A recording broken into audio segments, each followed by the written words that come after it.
It's the SKOR North Twins Show. Baseball! Look at that, huh? Oh, wow. Wow, look at us right now. We're new. New We're younger. technology, new intro. We're younger. We're improved. Faster. That's we're right. We're more athletic. More athletic. We become more athletic in the graphics. There's some juice. There's some show pony to the Luke show now. Keaschall. Great. Oh, man, that's awesome. SKOR North Twins Show, we're back here for a full show. Mackie, Judd, myself, another series win for the Twins. Don't let the Twins get hot. They've now won back-to-back consecutive series. Luke Keaschall individually might save the entire Twins season. We're going to talk about it here today on the SKOR North Twins Show. But before we do, it is a special week here. It's our Courage Kenny Power of Sports, and there's plenty of cool options to bid and buy on. Yeah, so our goal is to raise at least $20,000 this week for the Courage Kenny Rehabilitation Institute, which works with children and adults who experience life-altering injuries and disabilities. So they offer a full range of innovative rehab therapy, physical, occupational, speech, and all week long, starting on this Monday through noon on Friday Central Time at skornorth.com/bid, we have a bunch of different items to either buy it now or to bid on as those auctions run throughout the week here. Also, a shout out to Rolex Vans for supporting what we're doing here this week and offering up some matching funds too. So Twins related, what's funny is like at the trade deadline, we were putting some of this stuff together and we're like, are people going to even like want to come hang out with us on the executive balcony? They're all mad. The Twins are interesting right now. You want to come watch Luke Keaschall with the three of us at a game later on this season on the executive balcony? Those are buy it now right now for $75 a pop. Usually it's impossible to watch a game from that perch. The Twins are allowing us to do so, so we appreciate them for that. And there's also a couple other Twins-related things that you're going to want to check out. Champions Club tickets for Tuesday, September 2nd. So skornorth.com/bid to help us with this endeavor, raising money for the Courage Kenny Rehabilitation Institute. Gentlemen. All right, SKOR North Twin Show. We always do our key categories here. We look at the state of the Twins. We look at the record. And I'll give you some of those, but I'm going to put a different little twist on this. So overall, I will give you this. They are 56-61. They have a -24 run differential. Only 5.5 games out of the wild card. Dude. Only 5.5. It was 7 when we did this last week. They've gained a game and a half. They nuked the roster. They're closer than they appear. So 5.5 games out of the wild card. But I'm going to give you this. Instead of looking at the full season, because this is basically now 2 different teams in the span of the last 10 days. So I'm going to give you the key categories over the last 7 days. The last 7 days, where you always talk about sample size in baseball. From last Sunday to yesterday, the Twins went 4-2. Their offense is 10th in runs scored, 8th in OPS. They've hit the 3rd most home runs. They've struck out the 2nd fewest times in all of baseball. That's just their offense. Pitching, they're 10th in ERA over the last week. They're 11th in WHIP. They are making openers happen. They're doing bulk guys. Pearson Ole is getting run. Travis Adams has been effective finally. Their pitching has held up here. I actually I did 2 ballparks yesterday. 2 ballparks one day. Went Target Field for 4 innings. Then left for St. Paul to go watch Mick Abel throw. Plus, I got to see Gabby Gonzalez for the first time in person. He launched an absolute nuke for his first AAA home run. Saw Aaron Sabato in person. So I double-dipped a little bit. Judd, I believe, stayed for the whole... Did you stay for the whole thing? Oh, yeah. At Target Field? I told Judd, hey, Keaschall. I gotta go. I'm going to go watch the best pitcher between all 4 of these teams. Yeah. Between the Iowa Cubs, the St. Paul Saints, the Twins, and yesterday. So I made sure that I wanted to see Mick Abel pitch. But the vibes here, I'm just going to give you a quick vibe check from me here on the SKOR North Twins Show. The vibes are fun. Isn't this weird? It's refreshing. It's been 11 days, and look, I think I said on the show last week, as interested and intrigued as I am about the long-term picture, despite the nuking, I didn't think this team was really going to remain competitive. And here they are. They've actually shaved a couple games out of the wild card. Luke Keaschall, which I'm sure we're about to go in chapter and verse about, has literally carried them. There's some other interesting things, too, that are starting to click. Ryan Jeffers has been on fire. They're doing a lot of interesting things, and the vibes are fun. Being in that clubhouse on Friday, and I think this helped everyone, them being away from the local media, away from their own clubhouse for 8 days to not gotcha, basically, and have cameras in your face. There was a much more loose nature. You got Cody Clemens and Brooks Lee playing the most intense game of ping pong I have ever seen in my entire life on Friday before things kicked off this series. So the vibes are fun. It's been cool to see. Yeah, Judd, you want to go ahead? I got takes. You go ahead. I want to hear what you say. Sure. I think the vibes are opportunistic. There's an opportunity here. It was interesting. Jeffers put it best, which concerns me a little bit if they get good again at some point. He's like, the pressure is off now. And he's playing really well because the pressure is off. So it does concern me when a player says that, because it's like, okay, what happens when the pressure goes up then? Do you start to tense up? But, I mean, it's opportunistic. There's a plethora of opportunity. Do I think this team can make a run or will? Absolutely not. But do I think that this is a valuable experience for the Brooks Lee, the Keaschalls? This also, my biggest takeaway from a long-term perspective, though, is, and we texted about this last night, this is licensed to fast-track guys next year. This is licensed to bring Keaschall's Keaschall, I think, is 22 or so, correct? Is he 22 now? He's 22, right? Yeah, 23, 22. Kalen Culpepper, who is absolutely obliterating AA, is 22. As long as he stays healthy, Walker Jenkins is obliterating. And remember, too, the long-held contention is if you obliterate AA, there is a possibility that you can just skip or have a very brief stop in St. Paul. So I think what we're seeing here is, and make no mistake, the Twins cut costs, okay? So I'm not saying, hey, they stumbled onto they knew what they were doing. They cut costs. But that being said, one, I agree with Dex. It's fun. It's a lot more fun. And I would love to see more youth come up. I mean, not to go too far here because there's a lot of story to be told. Go. But if you guys remember, in '82, Calvin cut costs and he traded the Smalleys of the world and Butch Weinigers, and all of a sudden you get who up here? Ken Herbeck had been up, Tim Laudner comes up, Gary Gaetti comes up. Early 2000s, what happens? Twins are like, screw it, let's just go young. Well, that's how you build a team. And failure, in my opinion, if it's just Keaschall and he fails, that's a lot of pressure. But if it's Jenkins and Keaschall and Culpepper, and they sort of slump and look good at different times, there's an infrastructure then of support. And the last thing I will say is this does show, and Falvey has done this at least twice now, if not 3 times, what a dead-ass roster he built. What a dead-ass, in what was it, 18 boys? It was like Lance Lynn, and they signed these guys. Lomo. And they were just dead-ass, cancerous, awful locker room clubhouse guys. And, I mean, I guess Plouffe and I could go back and spar on this one, but I find it very interesting that Correa now, planted back into a clubhouse where he does not have to lead, is playing great. And when he was in a clubhouse where it was incumbent upon him to be sort of the man, and we all thought that he was not unplayably bad, but he certainly was not good. So yeah. I'm with Dex. It's fun, and I do think there's a chance here to put together a team that could have future success if we allow them to just sort of go through it. It might not be good in 2026. I hate how they got here. Right. And a lot of the reasons why they got here are very highly criticizable, from ownership to front office, back up to ownership, and again to ownership. But this is where they are. It's a lot of young and, in some cases, random players that have nothing to lose.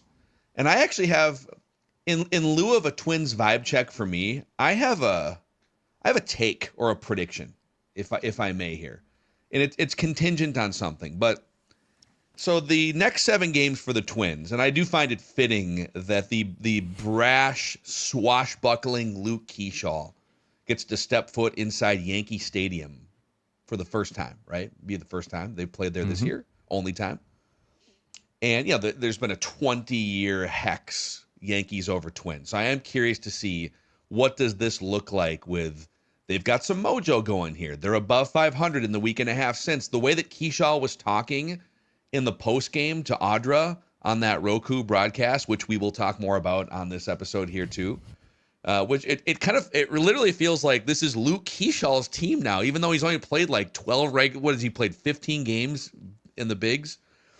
But they've got 3 games at the Yankees, and they've got 4 games against Detroit, who the Yankees, both these teams are still in playoff position right now, but the Yankees are 20-31 in their last 51 games. Yep. And there are literally fans wearing bags over their head and bringing variations of Fire Aaron Boone signs to the ballpark. The Tigers are 9-17 in their last 26 games. So you're catching 2 teams that have been mediocre to bad recently. If you can take, I'll say 5 out of 7. Can you take 5 out of 7? I want to see. I'm not saying that they should take 5 out of 7, but I'm saying if there's some mojo here, and you just took 2 out of 3 in Detroit, a week ago, less than a week ago. Yep. That if you can take 5 out of 7 against the Yankees and the Tigers, I think the Twins are going to make the wild card. Oh, boy. Wow. All right. Wow. The Phil plan. So my vibe check is contingent on the next 7 games, is what I'm saying. I want to see. I would love to go down your path. I think that the bullpen is going to explode. Like, just absolutely implode. I shouldn't say explode. I think the bullpen is going to implode. This is why, and I know that they got a good southpaw, but this is why I just said, hang on to Varland. He's cheap. And by the way, he was having a great year. Like, he was really, really good. But I watched it yesterday. Sands struggled. And then this Brooks Kriske, who they just signed from the Cubs, actually pitched well. Justin Topa pitched well. And Michael Tonkin was at the, he was pumped. Michael Tonkin was pumped last I know he night. was. I just don't. By Michael Tonkin standards. Yes. Unfortunately, I think that's just, I can't see that continuing. But the bullpen gave up the game yesterday, and then the Luke Keaschalls come around. I know. And they don't just roll over and die. There is an energy and an athleticism and an exuberance that is refreshing. And maybe it's just going to be that they hover around, a little below 500, and then you kind of reevaluate going into next season. But sure, there's enough talent where, like, if Keaschall keeps playing well, and if Royce Lewis, a little bit of a cold spell, but like since the beginning of June has actually had like an 800 OPS, and so there's Austin Martin can hit the ball around a little bit. That quote unquote triple yesterday, kind of classic Austin Martin, just hit a ball out there and use your legs. The decision to tag up from second on a line drive to center is was weird. The dumbest things I've ever seen. Dex, I've got just a quick aside question for you as a person that covers this team a ton on Royce. So he fouled the ball off his knee, I think, on Saturday night, and he didn't start yesterday, and I assumed he didn't start because of that. But so the Twins in the 10th inning allowed Gasper to bat. He struck out on bunting, trying to bunt, and Fitzgerald. But then they had Royce pinch run at second base at some point. My question is, if he fouled the ball off his knee, why was he pinch running at second base? And by the way, he didn't tag on a ball that he probably should have tagged on, but that's a different point. Well, a few things. Number one, he should have just pinched hit if he was good to go. He should have just pinched hit for a Gasper or a Ryan Fitzgerald. And Fitzgerald was having himself a day. Good for Ryan Fitzgerald. 3,000 at-bats in the minor leagues, hits a home run, has a multi-hit game. That's badass. I also would not pull him. That's fine. Yep. The Mickey Gasper thing, this is exactly why you don't buy into spring training stats, folks. Like, yes. But has there ever been a wider gap between the degree to which someone looks like a ball player versus their actual productivity on the field? It's bad. Obviously me running over to St. Paul yesterday, I didn't see the extra innings home run, and obviously, but you were. Did you go to post game yesterday? I did not. No. Yeah. So I would assume, number one, Royce, they were probably tepid. And then if they pinch ran for him, they're in the 11th now, and this is where the Manfred rule, I'm for it, because I don't want games going into the 11th inning, for God's sakes, anymore. I would have just pinch hit for him. The fact that they ran him, I don't know. They were just probably trying to end the game in a better position than they were with, Mickey Gasper, whoever was going to run for them. But I think Royce is finally in a really good spot too. Yeah. And on the pitching side with the bullpen, because I'm with Judd, like, this bullpen ain't going to hang up. But in our curious discussion of, well, you get Walker Jenkins up here, Kalen Culpepper, and everyone else, same thing on the pitching side. Marco Raya has struggled as a starting pitcher. I want to see that dude in the bullpen. He has good stuff. He just needs to put everything together. Connor Prelip, they have been incredibly patient with and kid gloves on. Another guy you can probably throw into the bullpen, assuming either things get really hot here and you need someone, or just to get the look-see, because that's the most important thing too. So there's also intriguing options on the pitching side. Mick Abel yesterday in the start I watched wasn't sharp. Like, the things that you see on the scouting report against him showed up yesterday. A lot of 3-ball counts, a lot of walks, a lot of high pitch counts. Had some swing and miss, but definitely was not the sharp guy that they saw in his first start with St. Paul. But again, another dude that might be able to fit maybe in their bullpen plans or their bulk plans that they've been doing with these openers too. So there are intriguing options long term. Phil's projection of them going on the Phil plan 1.0 for 2025 on August 11th. Love that. But they will have to get better bullpen options if they are indeed going to get hot. Because Luke Keaschall, as far as I know, can't pitch. As far as I know. Maybe he can. Never know. Well, they should try it at some point. They should. I mean, sorry, Cole, you're down a notch. We're going to try Luke Keaschall in this 1-run game in the 8th inning at Yankee Stadium now. He's warming up out there. Can do it. Why not Luke Keaschall? Yeah, why not? He's got a moxie, man. Even on Friday, talking with him, I know he was like, I'm more of a cool and calm, collected guy. Like, there's a beast within there ready to be unleashed. When man. he hit that home run, couple things I love. He sprinted thinking triple at first, right? Mm-hmm. Yeah, he was out of the gate hot. It was, I guess there was a runner. What was the scenario? Runner on second. Runners on first and second. Yep.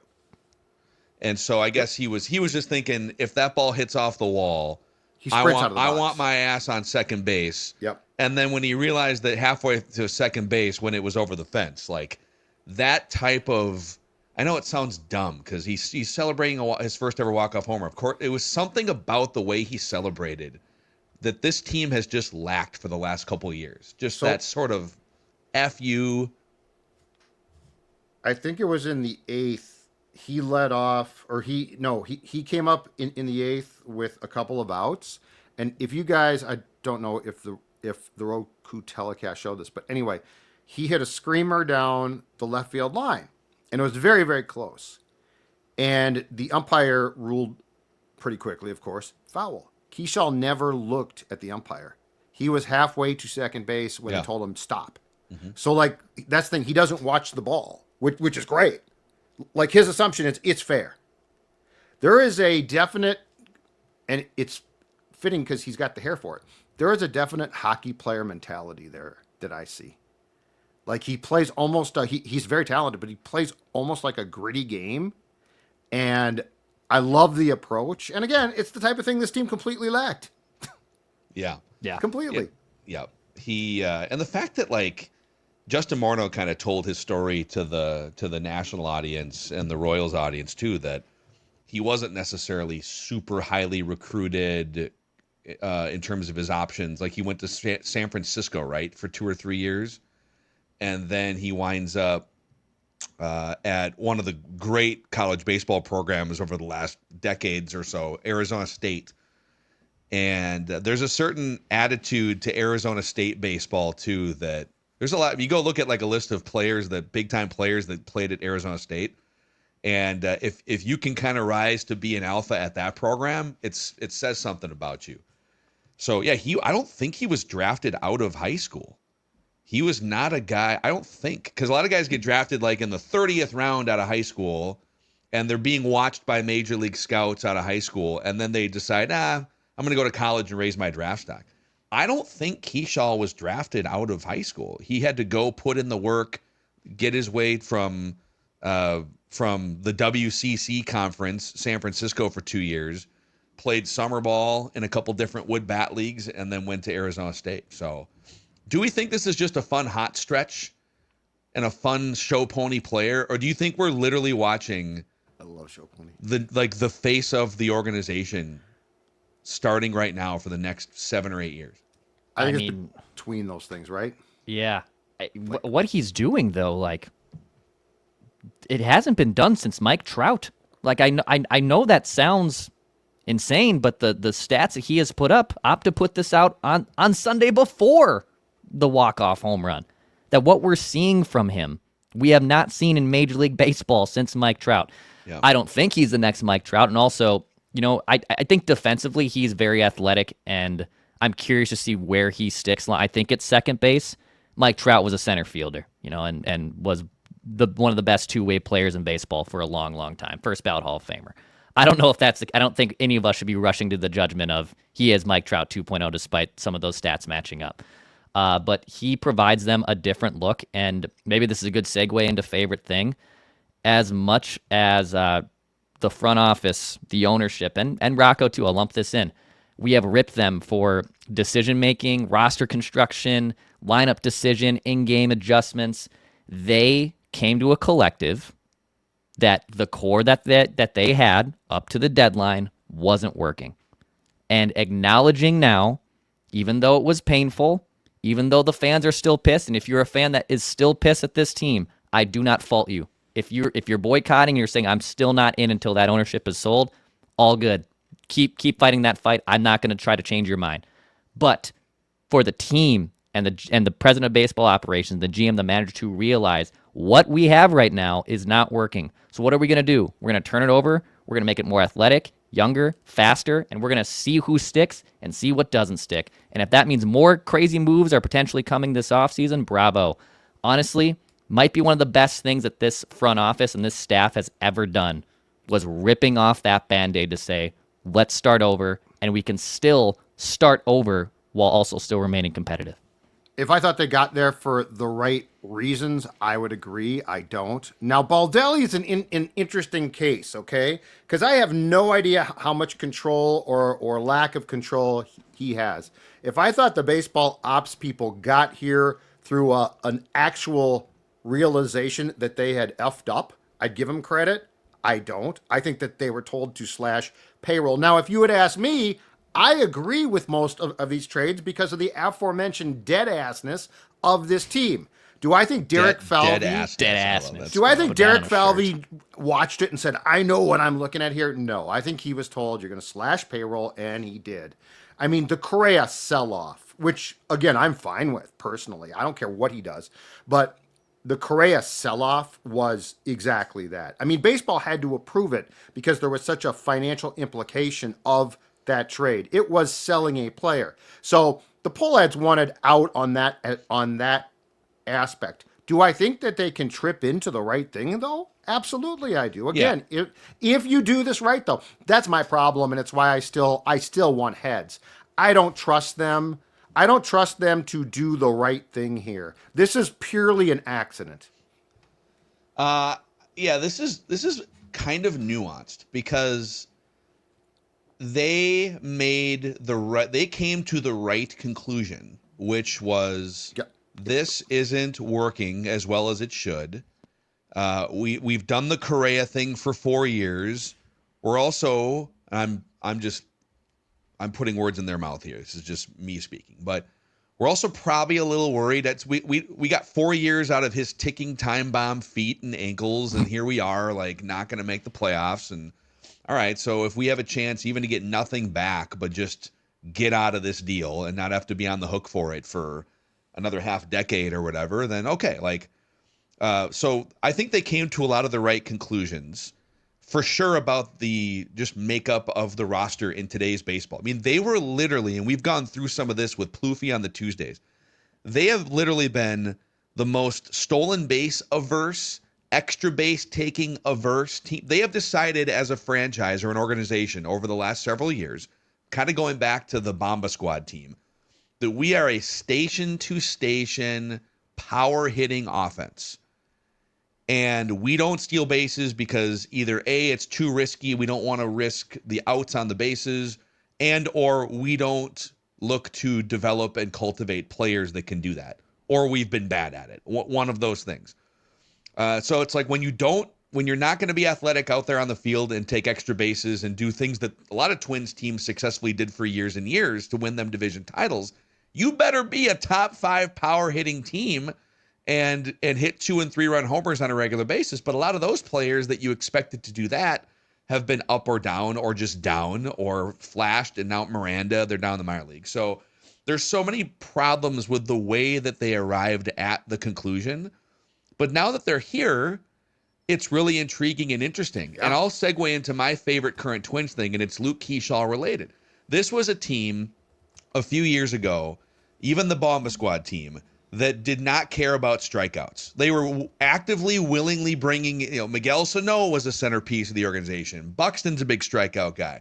Let's add Joey Gallo. Let's bring in Michael A. Taylor. We don't care about strikeouts as long as we're hitting for power, right? My favorite current Twins thing is one of the 2 or 3 future faces, current and future faces of this franchise, has struck out 3 times in his first 48 plate appearances. You can talk about the 12 RBIs in the first 12 games, batting .415 in the first 12 games.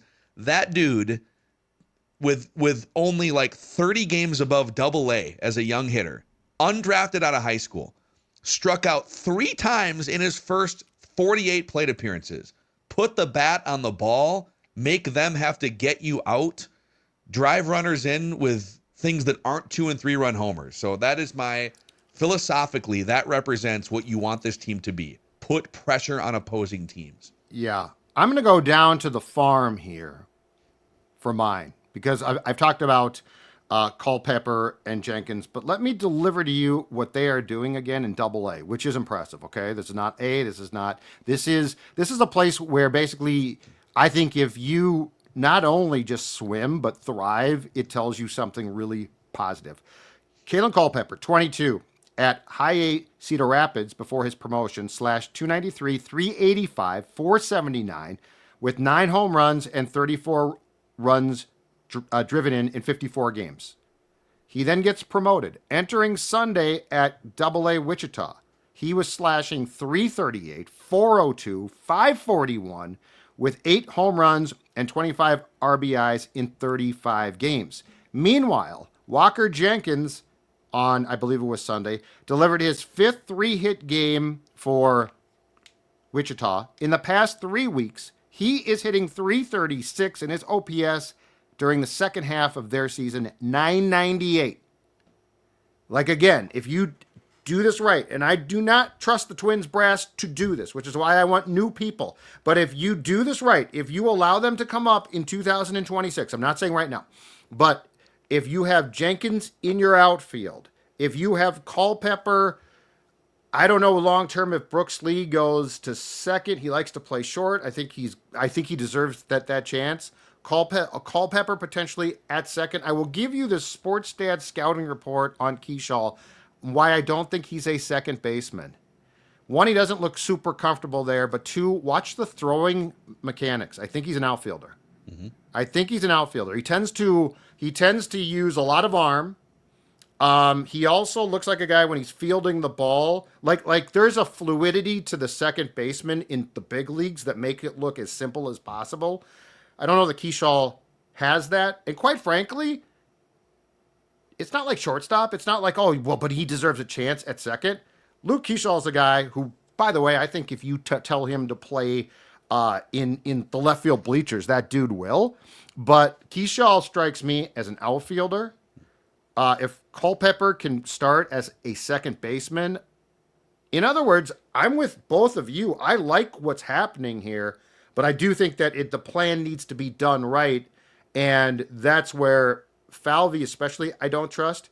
I think Rocco, and this might be a discussion as well, and I'm going to give him credit. Do you guys think that Rocco is now managing as he wants to? It feels to me like this might be far more what he wants as opposed to the very strict guidelines that came with the previous team.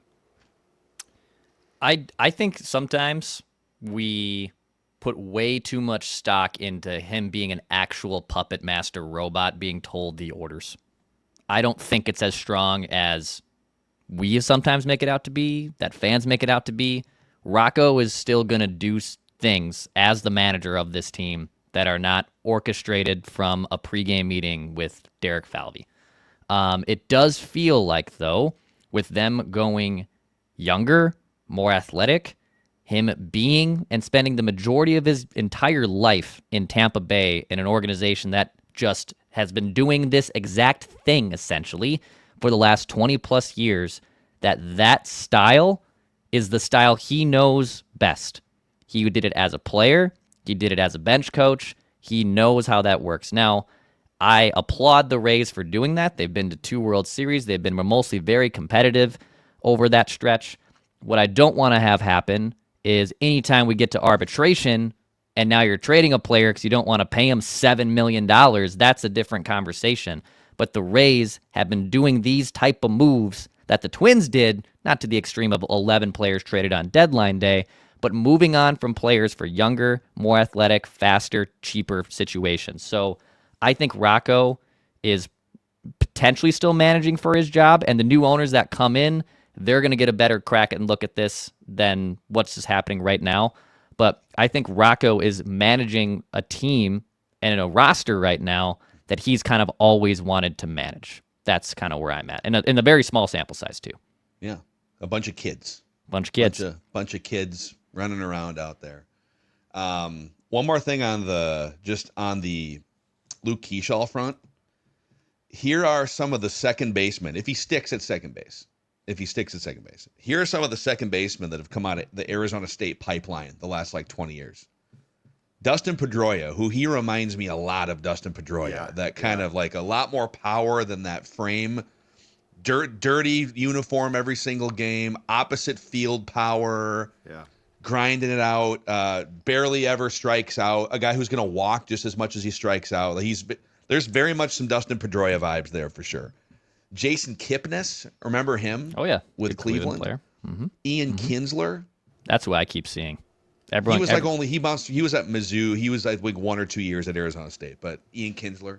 Kinsler's the one I keep seeing get thrown around either recklessly by fans or even other people saying, oh my God, this guy is Ian Kinsler 2.0, which, again, I know Optus said, we haven't seen this as Mike Trout. I think you'd settle for a floor of Ian Kinsler if Luke Keaschall replicates that career. If he became Ian Kinsler, it would be amazing. Yeah. And then even Fernando Vina was not as much of an offensive player, but he was a great defensive second baseman and had a little bit of pop too. So yes, be kind of fun if he was the next in line here.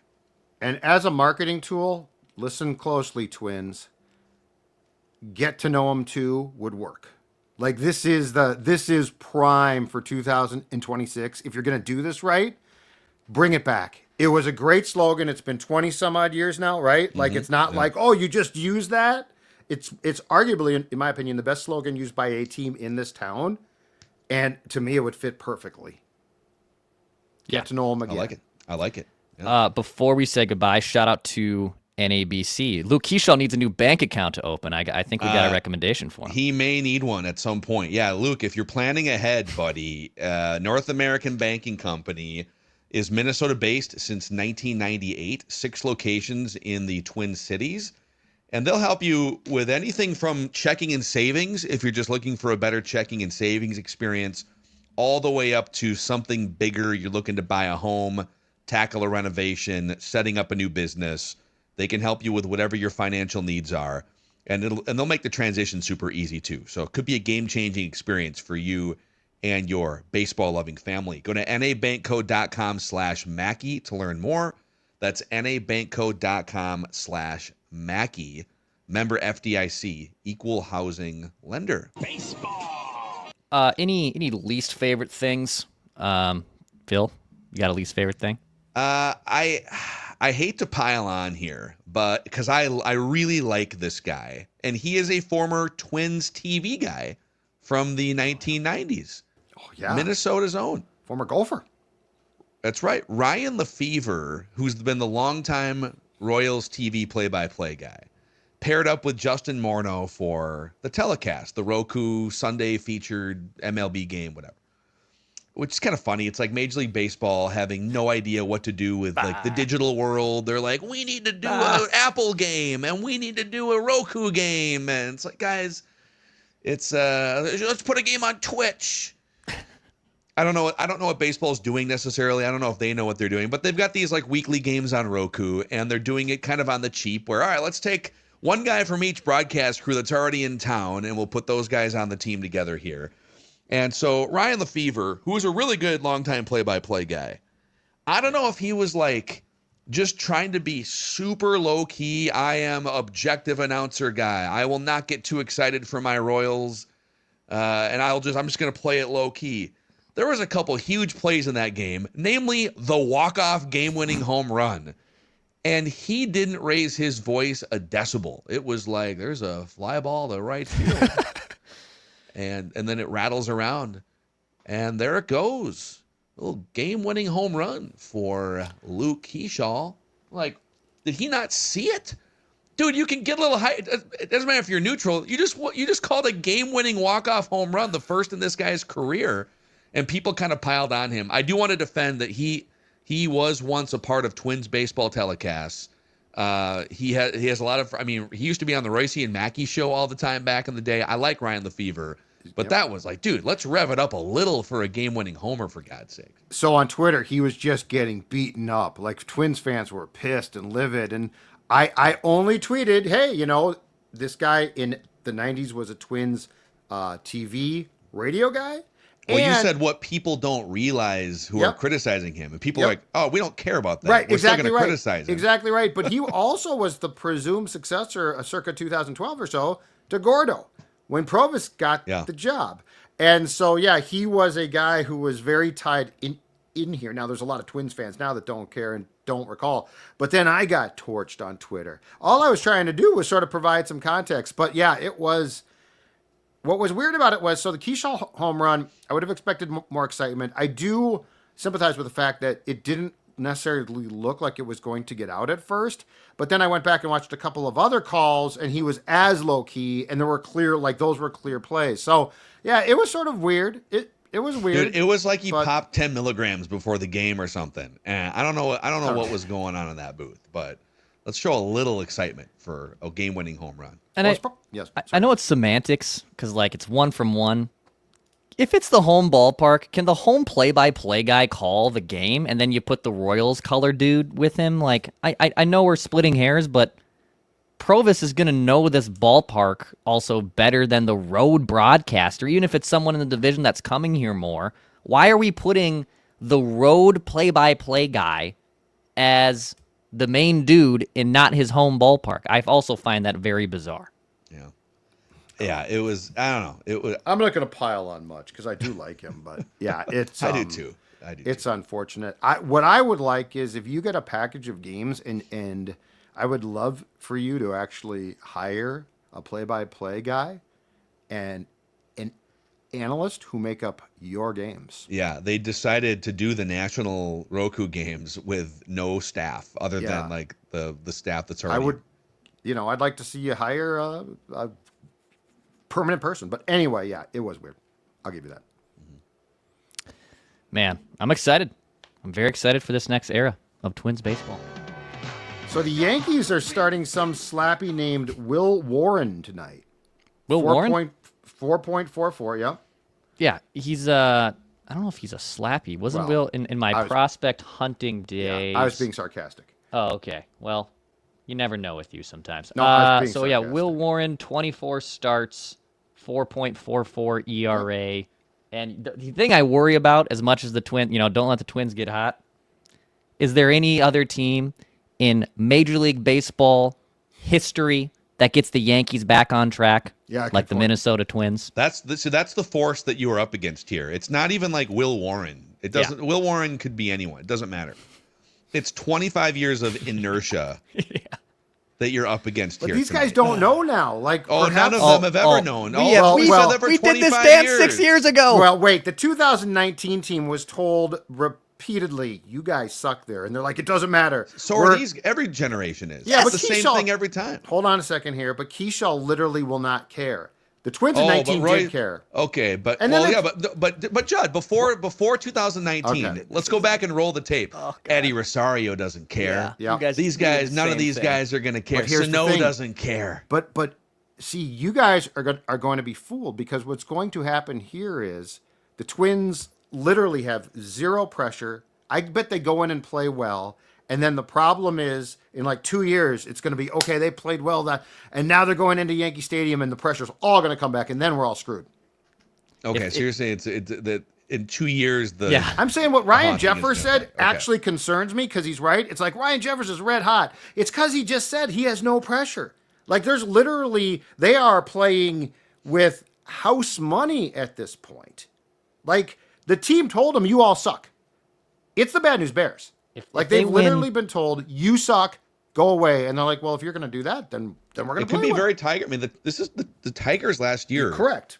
Is the example that you're hoping to replicate. Yeah, it's Right. just that your bullpen is going to absolutely implode at some point. If And they you can didn't win take anything. 2 consecutive series and 2 consecutive years at Yankee Stadium, yes, we can talk about pressure then in 2028. But that's Right. that's I'm just saying, when it's there's not no my pressure, concern. when there's no pressure, it becomes much easier to play sports. Oh my goodness! Hit the like button, subscribe button. Trevor Plouffe Tuesday tomorrow. We were gonna have probably a different conversation than we did a week ago with our guy Coach Trev, who I'm sure has a lot of thoughts here after watching Luke Keaschall. Hit the like button, subscribe button. Thank you to everyone who has pushed us over 6,000 subs. Let's get to 7,000 subs, and Luke Keaschall can hoist a World Series championship.